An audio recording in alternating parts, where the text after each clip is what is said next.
Good evening, everyone, and welcome to the Book Club of California's online and in-person program titled Refusing Settler Domesticity, Native Women's Labor and Resistance in the Bay Area Outing Program. My name is Kevin Kosick, and I'm the Executive Director for the Book Club of California. It's my pleasure to welcome you here in the club rooms and online for this program this evening. Now, for those of you that might be new to the Book Club of California, we are a nonprofit member and donor-supported organization that is dedicated to preserving and promoting the history of the book and the book arts. Oftentimes, we do that with a focus on the history and the literature of California and the West. The book club publishes limited edition finely made books. We have a scholarly journal called the Quarterly Newsletter, and we have keepsakes for our members and guests. We host a year-round series of programs and exhibitions like the one this evening on topics including fine printing, design, typography, bookbinding, collecting, California history, and much, much more. Now, if you're not a member of the book club or if your membership has lapsed and you're interested in what we do, please consider joining or rejoining our century-long tradition. Our membership dues are modest, the benefits are many, and we simply can't do the work of the book club without the support of our members. So I encourage you to go online to bccbooks.org to find out more about the book club, to join, or to donate. And now, tonight's program. Tonight's program is titled Refusing Settler Domesticity, Native Women's Labor and Resistance in the Bay Area Outing Program. And our speaker is Caitlin Keliiaa. Caitlin is a feminist historian working in the fields of Native American studies, labor studies, gender studies, and critical race and ethnic studies. She is an associate professor of history at UC Santa Cruz. She received her BA from UC Berkeley, her first MA from UCLA, her second MA from UC Berkeley, and finally her PhD from UC Berkeley. Her work has been supported by the American Council of Learned Societies, the Hellman Fellows, and the Ford Foundation, among others. She is Yerington Paiute and Washoe, and her tribal communities inform her scholarship. Now, tonight she is going to be talking about her newly released book, Refusing Settler Domesticity, Native Women's Labor and Resistance in the Bay Area Outing Program. In it, she examines gendered indigenous labor in the context of settler colonialism, specifically how Native women domestic workers negotiated and challenged the Bay Area Outing Program. Now, if you have questions for our speaker, please wait to the end of the presentation. We'll have time to take questions from you here in the club rooms and from you out there on Zoom. We'll use the chat and the Q&A functions on Zoom to source some questions and the conversation at the end of the presentation. And now it is my great pleasure to introduce our speaker, Caitlin Keliiaa.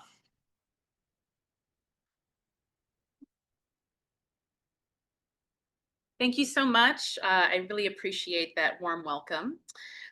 Good evening. I'm so delighted to be here at the Book Club of California. It's wonderful to be in San Francisco on this beautiful day.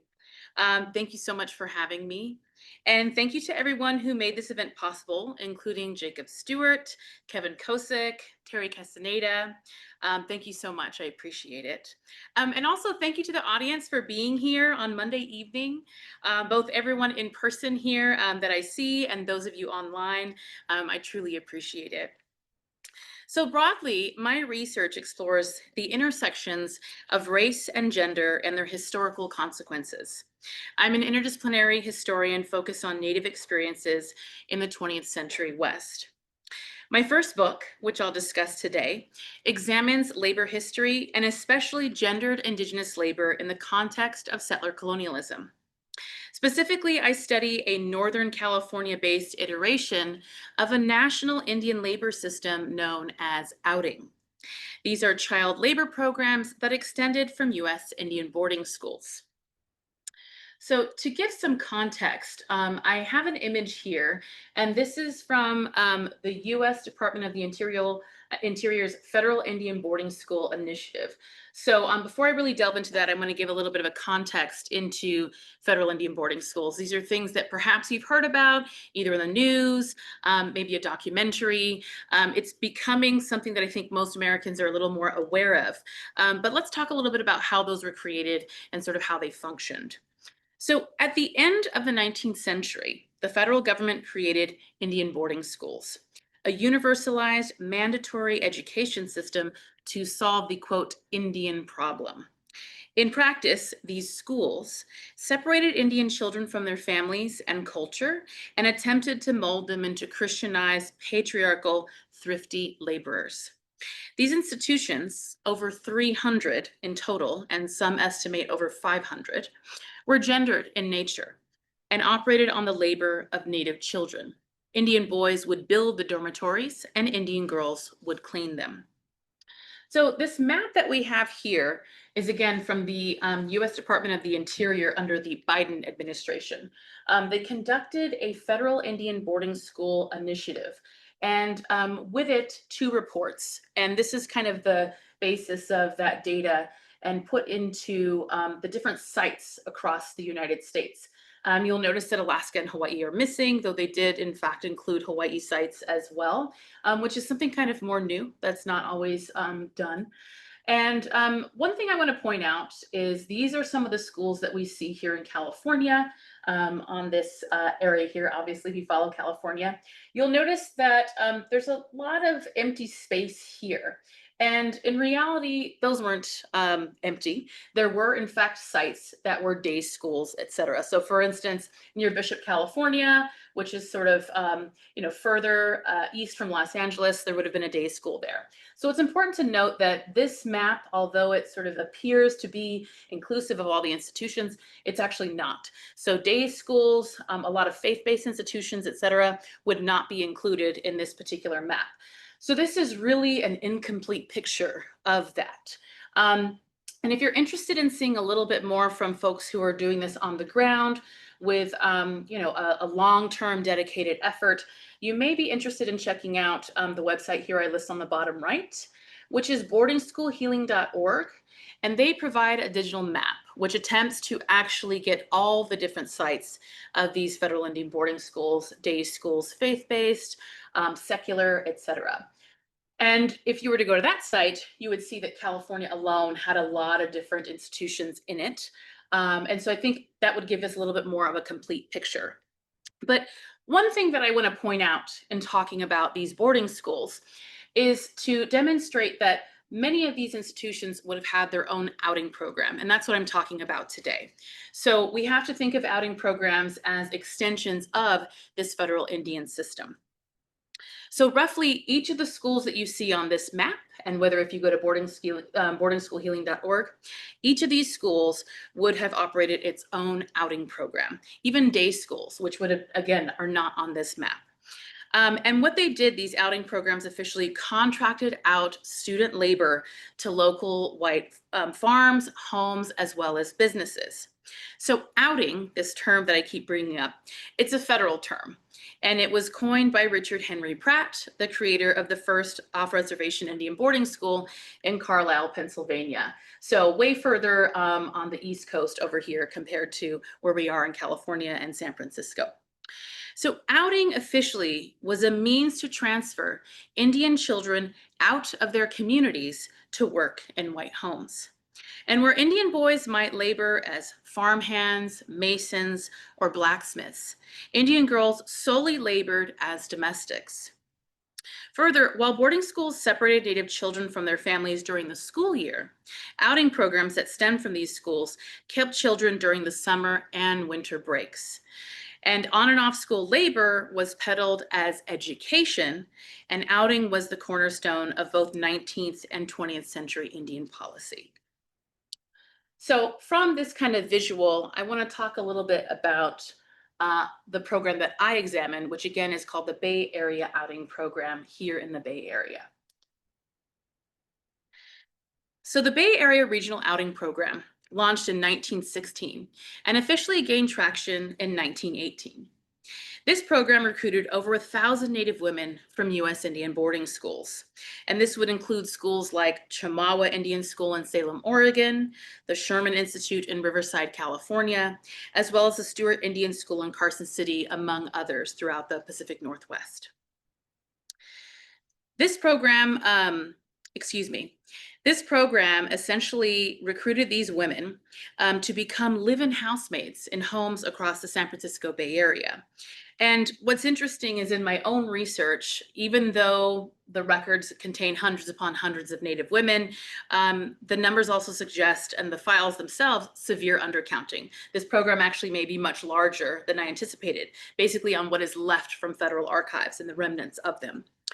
And in practice, these girls would come to the Bay Area and exchange for room, board, and menial pay. Young Native women, including these women here you see in this photo, as young as 12 years old, by the way, cooked, cleaned, and served as caretakers in the private homes of their employers. So we have a little snippet here from local coverage from the Oakland Tribune. And this is an image from an article in June 7th, 1927. And it reads, "They will prove studies in housework. Mrs. B.V. Royce, outing matron of the U.S. Indian Service, is here seen with a few of the 40 Indian girls of the Carson Indian School who will work in Oakland homes during their summer vacation period." And what I do love is that they actually name these girls. They're often not named in these newspapers. So we have on from left to right, Delphine Holbrook, Belma Barber, Ruby Wilder, Mrs. Royce in the hat, Rosie Pete, and Ruby Paradise. So what I appreciate about this image is that we see some of the girls who are coming here to work in the Bay Area. And this is a stage photo in front of the YWCA in Oakland on 1515 Webster in downtown Oakland. And this also gives us the image of the first outing program matron. So the outing matron, Mrs. Royce, is here in this hat.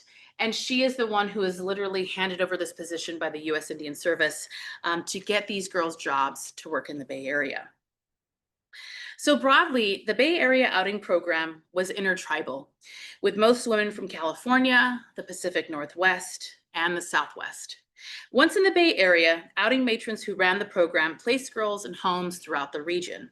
Positions were concentrated in the East Bay, especially in the affluent city of Piedmont. Some girls outed for short stints during seasonal breaks, while others worked for the same family for years. While some outed in their early 20s and 30s, most of the girls in this program were roughly 14 to 19 years old. So we are literally talking about teenagers in this program.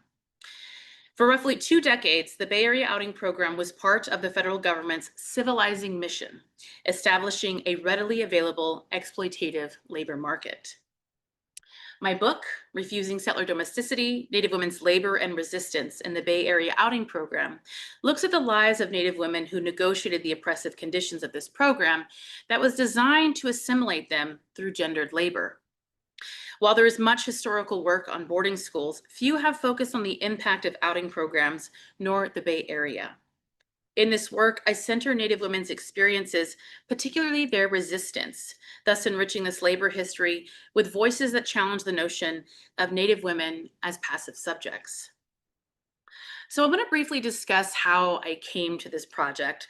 And I think I did it in a bit of a roundabout way, and in another way also sort of became an accidental historian. It wasn't originally what my plan was. Even when I was starting grad school, I was working on language reclamation, very different kind of approach.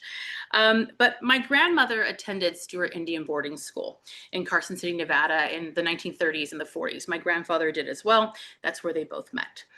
And Stewart is close to basically where California and Nevada meet. So if you've ever been to Lake Tahoe, that's the center of the Washoe universe. If you're on the far side of it, then you're about a 30-minute drive to Stewart. So it's very close to the border. My grandmother was a domestic worker her entire life, and she worked for families, including famously the Ball family from those Ball mason jars. And she also worked in some hotels, very fancy ones at that. I had always assumed that that was what was available to her. It's the kind of industry that is typically doesn't have a lot of upfront, kind of expenses. You can begin starting into domestic work fairly easily. Um, it wasn't until much later in doing this research that I learned that this was the work of Indian boarding schools. They trained Native women to become servants and maids. That's literally what these schools did, and not just for a short period of time, for literally decades into the late 20th century, and some would argue even schools now might have some type of more domestic oriented education. But I knew that Stewart had this outing program. And even then, I wasn't sure it was the official name and all of that. But I didn't realize that this program would morph into this prolific program that's something that I research in this book. And when I had the opportunity to peek at these outing records at the National Archive in San Bruno, which is very close to where we are today, I was struck by all of these files. Each listed a name of a Native woman and her time in the Bay Area, laboring as a domestic worker. And there were hundreds upon hundreds of files. So hundreds upon hundreds of Native women, and their lives and their experiences in the Bay Area are the subject of my book and absolutely inspired the work that I'm talking about today. So Refusing Settler Domesticity shows how Native women forged social connections and navigated relationships to refuse domestication and assert their agency. It also explores the unexpected story of Native women in the Bay Area decades before Indian relocation, illuminating the women who helped shape the Bay Area Indian community as we know it today. This book, as indictment, expands on the existing work on Indian boarding schools, urban Indians, and the history of California and the West. So as I talk a little bit more about this book, I want to kind of provide some of the guiding questions, because it's one thing to look at an archive, but it's quite another to establish what that research question is to lead it. For this project, I ask, within the confines of domestic labor, how did Native women comply, resist, and negotiate their circumstances? What was the Bay Area Outing Program's impact on Native families in community contexts? And I'd like to discuss a little bit more about my methods and the archives that I used. Essentially, my main archive will be in San Bruno. So you see the BIA's Relocation, Education, and Employment Assistance case files. But I also looked at a couple of other local archives, many of which I was so fortunate are here in the Bay Area. So it's very fitting. To answer these questions, I closely analyzed the Bureau of Indian Affairs records at NARA San Bruno, NARA Washington, D.C., as well as special collections at the Bancroft Library, including letters from concerned parents of outing girls and women advocating for commensurate wages. I analyzed these alongside other primary sources, including California Indian indenture policy, boarding school curricula, and early 20th century Bay Area newspaper articles. Methodologically, I use qualitative data analysis software to examine more than 4,000 outing-related documents. And theoretically, I'd situate the program within California's long colonial history of Indian labor exploitation. And I center Native women's resistance within a framework of settler colonialism. This book is the product of nearly a decade of research, made possible by countless grants, and most importantly, a team of undergraduate researchers I trained in analyzing outing-related archival documents. At the heart of my study are Native women's voices uncovered from the archive. My sources reveal that Native women challenged their liminal standing and resisted outing in various ways, including fighting for wages, running away, and fighting to keep their children. I conclude that Native women and girls refuse to reproduce social and sexual norms mandated by outing matrons, their employers, and the outing program as a whole. So I've talked a little bit about my book. Let's talk about the structure of it. What's actually inside of it? So the chapters of my book, in Refusing Settler Domesticity, chronicle a history of gendered racialized labor and its effects on Native women and their families. I show how Native women navigated a system of oppression and reworked into these systems potential and possibility. Chapter 1 traces national and California-based Indian labor and education policies from the 19th and 20th centuries, analyzing how and why Native bodies were used for settlement. I illuminate the connections between 3 eras of colonization in California and argue that the domestication of Native peoples was integral to the settler colonial project. Chapter 2 brings the reader into the world of the outing program, capturing the daily experiences of Native women, tracing both the good and the bad, subpar working conditions, surveillance, low wages, grueling schedules, as well as the women's vibrant social lives in the diverse Bay Area and the growing Indian community. Chapter 3 uncovers Native women's discontent and criminalization by tracing runaways and those incarcerated in detention homes, what we know today as juvenile detention centers. And in these instances, I show that Native women actively engaged in refusal. Chapter 4 expands the focus to the Indian family to analyze how outing mothers and their relatives fought the program's practice of Indian child removal. Through close analysis of powerful and painful case files, I demonstrate the main forms outing matrons and federal officials attempted to, and at times succeeded, in separating Indian children from their mothers. Chapter 5 investigates the program's policing of Native women's sexuality through health clearances and carceral institutions. I trace various scales of containment Native women experienced and demonstrate the ways in which the settler state attempted to and managed and controlled Native women. Chapter 6 focuses on Native women's health and the outing program's response to tuberculosis cases. I demonstrate the difficulties Native women experienced in accessing healthcare and show how the fickle benevolence of the outing program's leadership intersected with federal negligence. The data I gathered for this project includes government files that reveal the program's larger structural framework and capture a complicated network of local organizations, social service agencies, and institutions affiliated with the Bay Area Outing Program. Moreover, these rich employee files reference Native women's places of employment, respective wages, tribal affiliation, and other such details that illuminate the government's detailed day-to-day management and exploitation of women in the outing program, but most importantly, women's resistance to it. While certainly rife with correspondence about Native women from matrons, employers, as well as BIA officials, these files also include Native girls and women's testimony. I excavated this partial view into the archive from thousands of federal documents with the help of a team of undergraduate research assistants. I highlight these firsthand accounts to uncover Native women's crucial agency as well as their autonomy. So I wanted to give you a little bit more visuals into what these outing documents look like and sort of what Native women's experiences might have been, particularly in the homes that they worked with, and as well as kind of the conditions they worked in. And in doing that, I want to show something that gives a little glimpse of what the materials actually look like in this archive. And the file here is an outing index file. And in pretty much all of these files that I came across, again, each file was for a Native woman. So in this file, there would be typically this outing index where it literally lists off a Native woman's name, as well as her blood quantum, her parents, tribal affiliation, birth date, everything. And you'll see in this entire list here is a number of the addresses that these women worked at, as well as their rate of pay, the particular dates of their employment. And what's interesting for me is I came across a lot of the same homes, especially in the Piedmont area, where these same women were coming in and out of the same homes.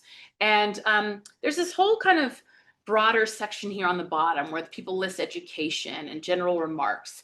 And I found, and it's not really an example in this particular sheet that you see here for Leila Keisner, but I found that the outing matrons were very interested in trying to kind of frame these Native women in these comments. So they might have a comment that said, oh, she's big-headed, or they might have a comment and she's very pretty, she's very beautiful, we have to be careful about that.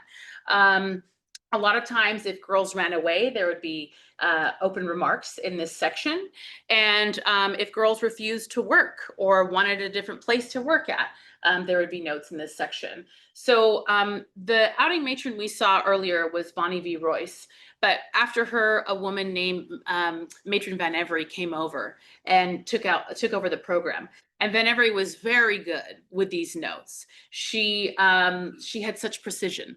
If she ran into an outing girl who no longer was even affiliated with the outing program, she was off and married and had kids, she would make a point to note all of that information on these files. So I just want to demonstrate how these Native women were very much cataloged in these files, and the ways that these outing matrons attempted to, characterize who these women were. So it's fascinating to me. And it reminds me a lot of this idea of the examination and just trying to, make these women legible to them and this particular system. With that said, I want to talk a little bit about outing contracts. This was something that I came across, especially in the 1930s, 1930, 1931. A lot of the young girls and women who came to the outing program had to literally sign a contract. Here's an example of a contract. And if we just look at the bottom, you'll see that it is signed by Matron Royce. So Bonnie Royce's signature is there. The employer in question, the person who is hiring this Native girl, as well as the girl herself. This is a file of Josephine Natchez. And you'll see that she's agreeing also to a particular pay, $25.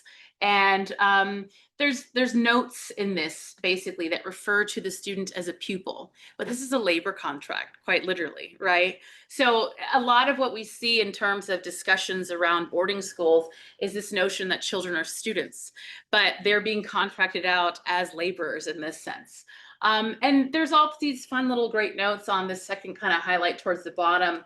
It's understood that the pupil will at all times conduct herself in a ladylike manner. Ideas and notions that they needed to have a chaperone when navigating the Bay Area, et cetera.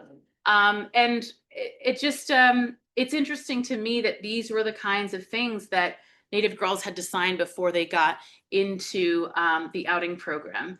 And it's great that there would be some type of notion to ensure that employers actually pay them their rate. But this language also kind of treats these girls like commodities, as if they could be traded and returned if they're not behaving well, et cetera. And that's kind of what we see in sort of the history of outing broadly in the United States. I also want to point out some of the outing homes. These are my favorite to look at. So we have here on the left, 1080 Haight Street. This is in San Francisco, not too far from where we are today. This is an 11-bedroom, 10-bath mansion, okay? It is a beautiful home, very beautiful. And you have to imagine that a young Native girl, maybe two, perhaps, if they were so generous, would have had to cook in this home, clean every single bedroom, clean every single bathroom, care for any children in that home, answer the phone, answer the door, darn clothing, iron clothes, wash clothes, etc. And we have to remember that the time period that we're looking at, the 1920s, 30s, and 40s, doing this kind of labor is very difficult. It's backbreaking now. It was even worse then. We didn't have washing machines and kind of the convenient, there wasn't a Swiffer mop. You were literally on your hands and knees doing this really difficult work. And I would also argue that even the standards of cleanliness were even higher then, right? So you can imagine if a girl accidentally burned something, they would probably take that from her wages in this very fancy home. They probably entertained in that home as well. So if 20 guests came over, that girl would have to wait on those people as well. So we just want to kind of imagine what these girls were experiencing. The house on the left is a little bit more of an outlier. We didn't see as many huge mansions. What's more typical, especially because this particular program was more active in the East Bay, is a home like this on the right. We've got 998 Euclid Avenue in Berkeley. This is in the Berkeley Hills. And this is a 4-bedroom, 4-bath home. And in the summer that I digitized my archive and went through all those files back and forth, I got used to a lot of the addresses. And one day, again, I was in grad school at Berkeley. One day I went for a run and I ran across a realty agency, a real estate place. And they had this exact picture and flyer for 998 Euclid. And I was like, hey, I recognize that address. So I stopped and asked them for the flyer, and I was in no position to buy a home. I was a grad student, and it was over $1 million. It is literally over $2 million now. But I wanted to see the flyer and kind of learn a little bit more about the home. And the flyer boasted that there was a side entrance in the home. And I knew immediately that that's where this young girl would have stayed, a servant's entrance, right? Because even in a pretty modest 4-bedroom, 4-bath home, not the mansion on the left, but the 4-bath home, there would have been a servant's entrance as well. So for me, it was literally just the signs of the universe showing me like, this is a huge story. We need to talk about this. And you can imagine across the Bay Area, and I'll show a map very shortly, there are homes like this that Native women worked in. Again, some of them were 12 years old, 13 years old, 14 years old. So we're literally talking about child labor. But of course, back then, it was a benefit to Native girls. People were doing them a favor by opening their homes to these girls. So yeah, I love to show these because I think it really demonstrates what this looks like. And here's our map. So I did mention that the outing program files are definitely a little scattered, but I had a wonderful student, Sophie Gruel. If you're online, Sophie, hello. She got all these data points and literally scoured the entire archive for any single address that was there. And we came up with these over 700 data points. And so obviously this picture up top is the entire Bay Area. So we're going all the way from San Anselmo to Niles, California. Okay, this is a pretty wide project. And since we're in San Francisco, let's take a look at San Francisco. You can see not too far from here were different homes that girls worked at and labored in this area, including that 11-bedroom mansion. And then on the right, we can see anywhere from Richmond all the way to Alameda, kind of Fruitvale area. And you'll see in Piedmont and Oakland is this huge concentration. And the outing matrons who manage this program, they lived in those areas. So they literally knew the kind of housewives in the area and even socialites, et cetera, who were willing to open their doors to Native women. And this to me was such a feat to finally be able to visualize this history into the fabric of the Bay Area. It's really phenomenal to see this. And one last thing I wanted to share about the outing program is the fact that these wages were a little precarious. So that contract for Josephine Natchez, it made a note in that contract that essentially girls who were still affiliated with boarding schools, so let's say like a 15-year-old girl who's going to Stewart Indian School, 2/3 of her wages would go back to Stewart, and she would only see 1/3 of her wages. Okay. So on average, we were able to calculate all the different wages together. On average, the monthly wage was about $22.50. But if you deduct all the stuff that's being sent back to the boarding school, girls are actually receiving about $7.50 of their hard-earned money, okay? So I have not found in my work any situation where girls were actually given back those 2/3 that were sent to the boarding school. So to me, it's very clear that outing labor was literally keeping the lights on at the boarding schools. And any girl who had this money, this $7.50, it was all managed by the outing matron. The bank account was literally in Bonnie V. Royce's name. So they would have to petition to that particular outing matron and say something like, oh, I want new shoes for school or something of that nature to be able to get her money. If she was going to use that money for cab fare, they'd say, no, that's an expense you shouldn't be doing. You shouldn't be paying for cabs. So just to know that these were the ways that Native women's lives were controlled through the outing program, and basically what they had to deal with when they came out here. So now that I've given you a little bit of context for the book and the outing program, I was interested in spending a little bit of time before we go into Q&A doing a bit of a reading from the book. That way we can kind of give a little sense of what it's more about. And I'm really happy to, of course, take questions after this, but I hope you're starting to get a sense of what this program was like and what it was forcing Native women into. Because again, when I had a chance to look at the archive and really see these stories, I knew that this was something I really wanted to tell this story about these Native women.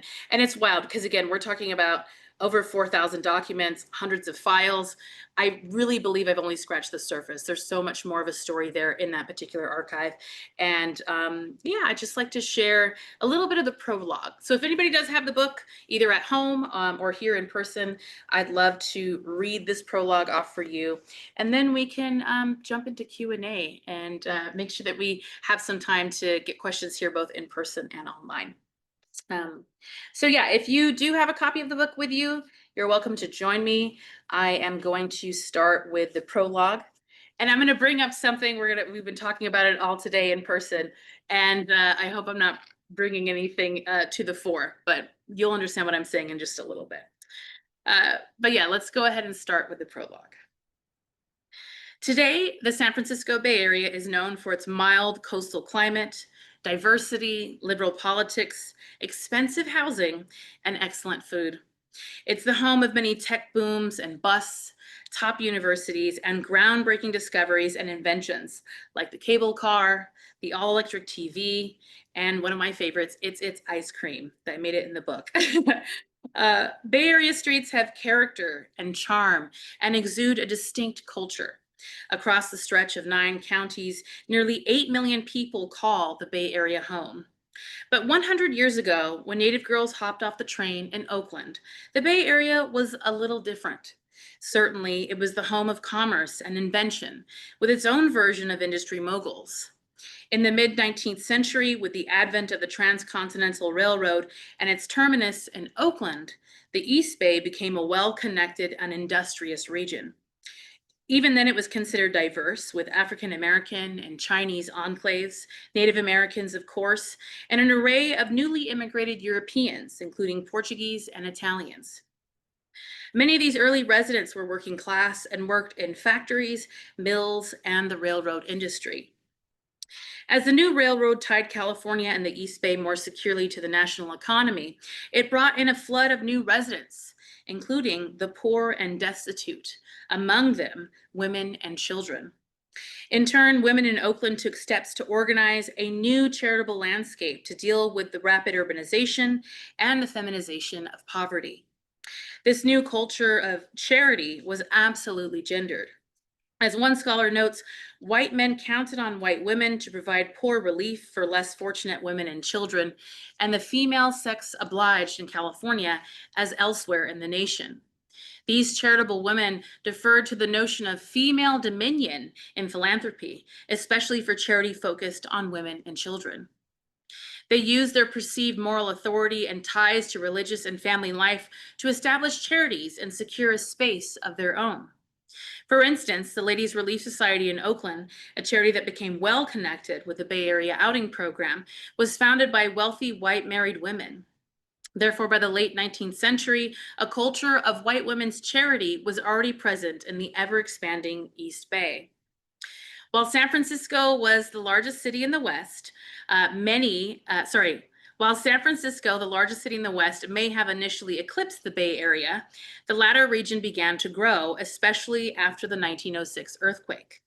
At 5:12 a.m. on April 18, 1906, a 7.7 magnitude earthquake rocked the Bay Area. Its epicenter was San Francisco. The quake ruptured 296 miles of Northern California's coastline and was felt from southern Oregon to south of Los Angeles and inland as far as central Nevada. As damaging as the earthquake and its aftershocks were, the subsequent 3 days of fires that spread throughout the city were far more destructive. In total, 28,000 buildings were destroyed and more than 3,000 lives were lost. When transportation across the Bay resumed, thousands fled to the East Bay, especially Oakland. Between 1900 and 1910, Oakland's population ballooned 45% to 150,000 residents. Post-earthquake flight to the East Bay created a housing construction boom. The 1920s brought new real estate tracts like Piedmont, Montclair, and Trestle Glen, affluent neighborhoods that would become known for hiring Indian girls in the Bay Area outing program. By 1923, the Oakland region experienced a 900% increase in dwellings made over the past 5 years. While Oakland may have reflected a more working class community in the 19th century, These newer tracts and neighborhoods were decidedly more upper class. These new communities were praised for their fantastic views of the San Francisco Bay and their distance from the grime of the city. Residents in communities like Piedmont and Montclair found themselves, as one person put it, far removed from the dirt and turmoil of the workaday world, as though they have traveled 50 miles into the mountains. Homes in these new districts were restricted, meaning that they were designed and sold with a prohibition of apartment houses, freak houses, shacks, and other undesirable or unsightly features. Unsurprisingly, many of these neighborhoods also adhered to racial covenants. For instance, a company developing in Lakeshore Highlands defined the following clause: no person of African, Japanese, Chinese, or of any Mongolian descent shall be allowed to purchase, own, or lease said property or to live upon said property, except in the capacity of domestic servants of the occupant thereof. The key exception here was domestic servants. So while African American, Asian American, and therefore Native American people could not purchase or rent in these neighborhoods, they were allowed to live in these homes in the pursuit of domestic work, and work they would. Homeowners in these newly established upper class neighborhoods had the resources to hire help. And tapping into the feminization of charity, wealthy white married women were apt to hire the less fortunate. Enter Native American girls. This phenomenon is best captured in a June 6, 1919 Oakland Tribune article, which we see here. The front page spread with an image of Indian girls announces 27 Indian girls from reservation welcomed by Oakland housewives. The photo captures a large group of Washoe and Paiute girls, aged 13 to 20 years old, adorned in their hats and coats overflowing past the frame. Among the girls pictured are a few modest smiles, but overwhelmingly concerned or indifferent faces, including that of one girl in a hat who looks forlorn. The corresponding article declares, shortage in domestic help is partially received. The article maintains that the girls from the Carson Indian School in Stewart, Nevada, arrived to help local housewives solve the problem of summer help, and that every girl was placed in a home within 2 hours of her arrival. The article professes housewives breathed a sigh of relief at their coming and notes that a second contingent of girls would be arriving the following week. The article cautions that a group of younger girls who could serve as nursemaids would be left in Stewart unless, quote, some eager women register with the outing matron. This front page spread accomplished quite a great deal. It established the local shortage and desire for live-in domestic workers. It announced the arrival of Indian girls, and it advertised the outing program for, quote, eager women who required the help of an Indian girl. It must have been jarring for these young girls to have disembarked from the train in Oakland, be shuttled to this staged photo shoot at the Oakland YWCA, and then immediately handed over to their new employers. It could not have been easy to be thrust into the city and then into a stranger's home where you would live and work for the next 3 months or longer. But the change of scenery that came with outing in the Bay Area must have felt like a reprieve from the monotony of rural boarding school life. Oakland, for instance, had 3 theaters to choose from: the Grand Lake Theater, the Fox, and the Paramount. Their orchestras and famous touring concerts would delight crowds from all over the East Bay. In downtown Oakland, ballrooms and dance venues hosted famous musicians from across the nation. Celebrated iconic sites like the Lake Merritt with its regatta boathouse and necklace of lights offered recreation. Downtown Oakland boasted architectural feats like City Hall, which was the first in the nation to be a designated skyscraper. And across the city, Oakland had shops and department stores that Stewart, Nevada could never compete with, stores where girls could spend their hard-earned monies on the latest fashions. While we cannot assume that all these amusements were available to the girls on account of discrimination, the East Bay had much to offer. And with a thorough and efficient key system, streetcars, girls wore a quick ride to basically every town in the East Bay, as well as San Francisco. The question would remain if the wages, change of scenery, and the city lights were worth it. Thank you.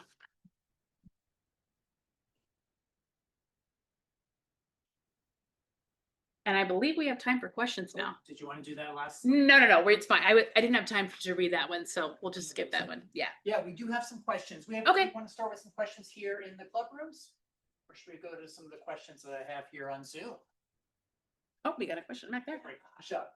That's the dot, so, I'm from the East. Can you speak up so we can maybe capture you on Zoom? I'm from the Northeast, so I was wondering if at this time then, there were mostly day schools, and for example, Western New York, or were there boarding schools, or how did that work out?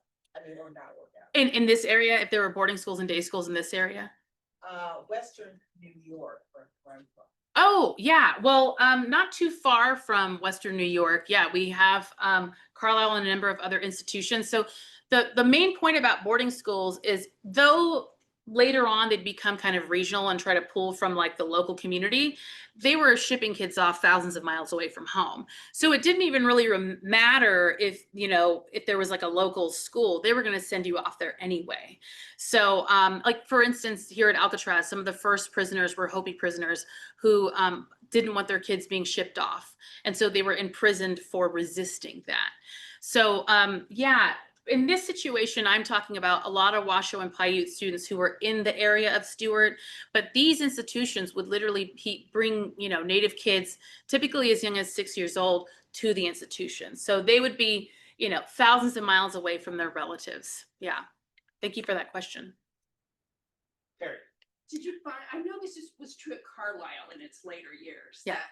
That as these women were moving through the ranks, they would report back to other students who are about to go on outings, other women, what the good outing settings were, the good families, and how to get to the beach and that sort of thing. And I'm just curious if you found evidence in the archives of that, or if you had to get that through oral interviews. Yeah, so this particular archive, if I'm looking on just San Bruno, we're seeing less letters from the girls to family members and girls to other girls, unless it was confiscated, which I did come across a number of confiscated letters because the outing matron didn't want this news to, be public or shared. I hadn't found a lot of situations that you're talking about in terms of girls who were saying, this is a good employer, this is a bad employer, anything like that. But I definitely found that a lot of girls were meeting through the Four Winds Club at the YWCA. So I can imagine they kind of organically were sharing this information in person. Because while this was a program, where girls were working literally on the clock day in and day out, because when you're living, you're kind of working nonstop. Many of the girls had Thursday as their day off. And that's when they would all meet together and kind of discuss. So I imagine those are the places where they share this information, hopefully away from the outing matron, outing matron's ears. So yeah, thank you for that question. So I'm going to jump in here. You said you used the term when they were recruited. Yes. So tell us about that. The recruitment process. Yeah. What was that like? Yeah. So it's interesting because there's a little bit of a mixed bag in my research in the archives. So there's one woman whose story I followed very, very deeply. And she was actually at Sherman Indian School down in Riverside, California. So in Southern California. And the way she put it was, if your name was on the list, you went. So there's really no choice. So if you're like a 13-year-old girl and your name is on the list, the outing matron is sending you to go outing. You're going to go work for some potentially fancy home in Beverly Hills. I don't know. That's the Southern California version of this through Sherman. But a lot of the girls in this particular book, actually a lot of them wrote to the outing matron looking for work. Because you have to remember, especially during Depression era, there's not a lot of resources. And there might not be, there's not a lot of resources in San Francisco and the Bay Area. There's even less in Elko, Nevada.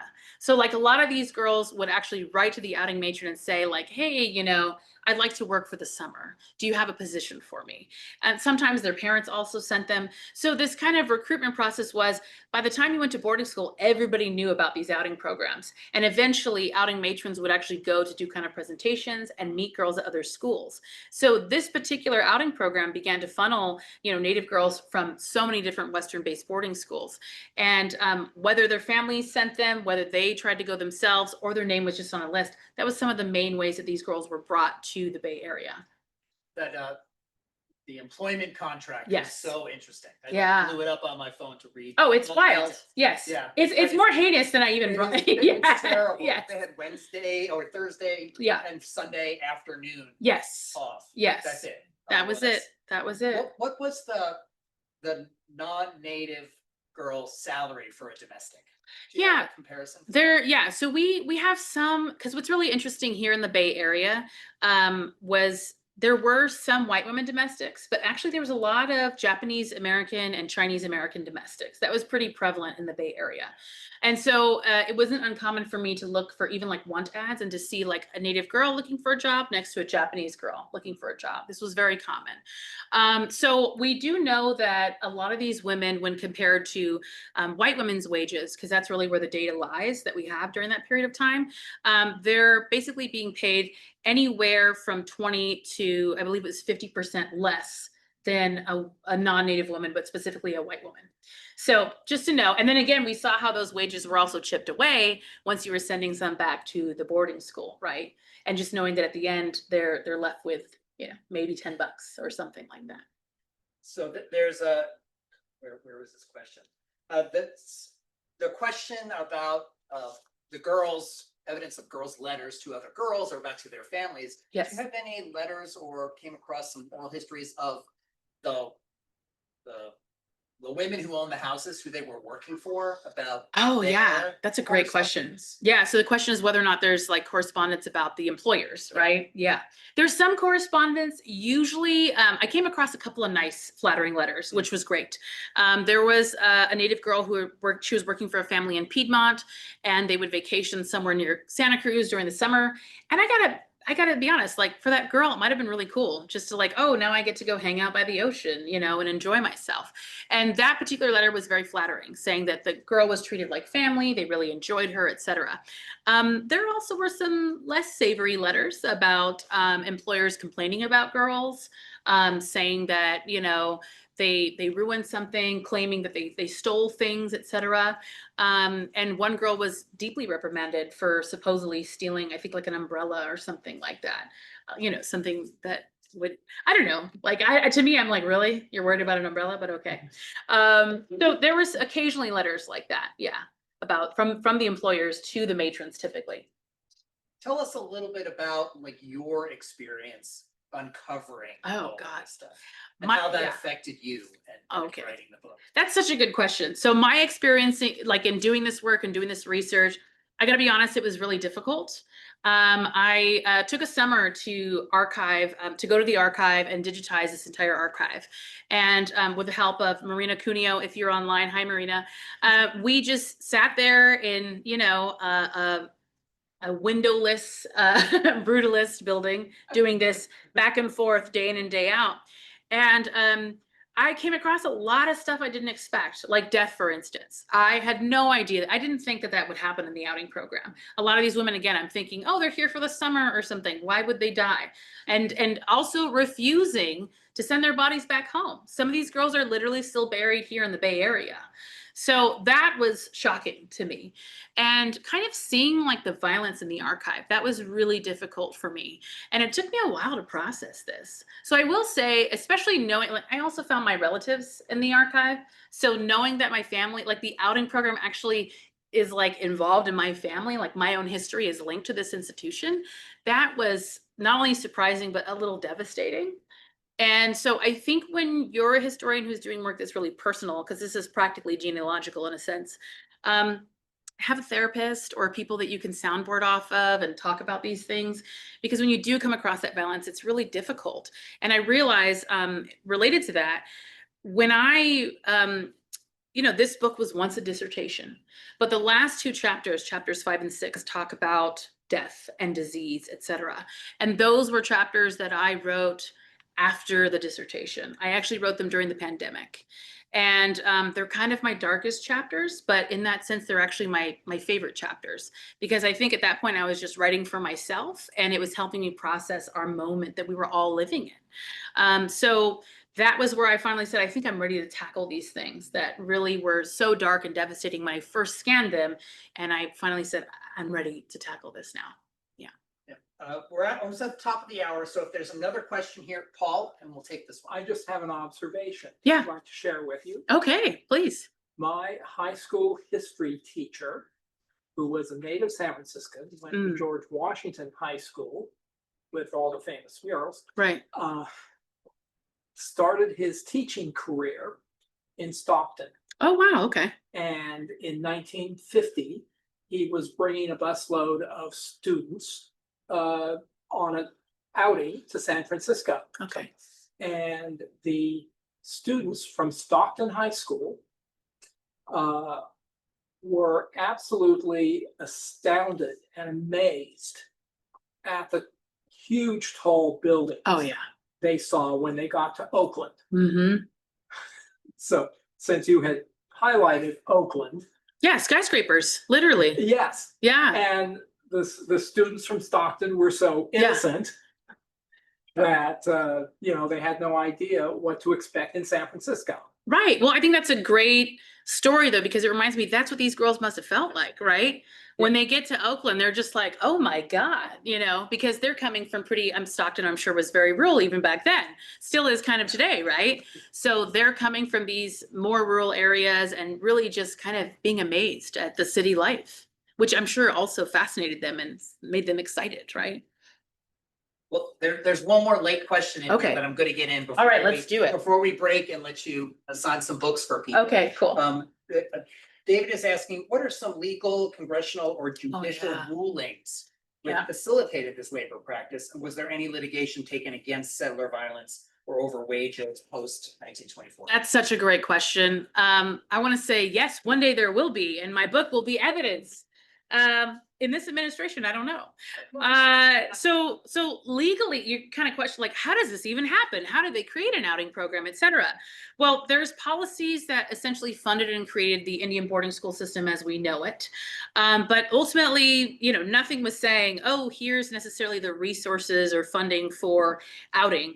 Outing itself it's kind of one of those situations of the chicken before the egg, because outing actually began at, you know, Carlisle. So these things were happening in conjunction. And for me, I can't separate outing policy from federal Indian boarding school policy. They're the same kind of thing. So essentially we can just look at the different acts, you know, at the turn of the century that essentially established these. But there's nothing that was necessarily making this legal, right? Like this is just the practice. But here in California, we did have a policy, and I talk about it in chapter 1, an act called the 1850 Act for the Government and Protection of Indians. And it didn't protect Indians whatsoever, as you know, Terry. It was a total BS act, which allowed for basically Native people, especially children, and anybody considered a vagrant, which was very arbitrary, to essentially be enslaved in California. And so Native children were brought into these homes to work as laborers. It looked very much like the outing program, not getting any wages, but the people who are bringing them in their homes, and this was available only to white people. So even though we know there's Chinese, Mexican, et cetera, here in, you know, California in 1850, that's who could go to the Justice of the Peace and say, I want a Native child. So we had some legal policies here in California that allowed for this to happen. And I think, you know, if you're looking at the right person at the right time, they might have been aware of that period of time and then themselves opening their doors to a Native girl. I'm reminded of the Chase family here in San Francisco who did exactly that. They brought in a Native girl and she lived her lives with them as potentially a member of the family, but we know she was a servant. So yeah, those are some of the policies. Well, thank you so much for this talk. Thank you. Please join me in thanking Rick. Thank you so much. Thank you, everybody online. Appreciate it. And thank you everyone for joining us. I'm just going to jump on the camera here to Yeah. say goodbye to everyone. Thank you Yeah. for joining us on Zoom for this talk.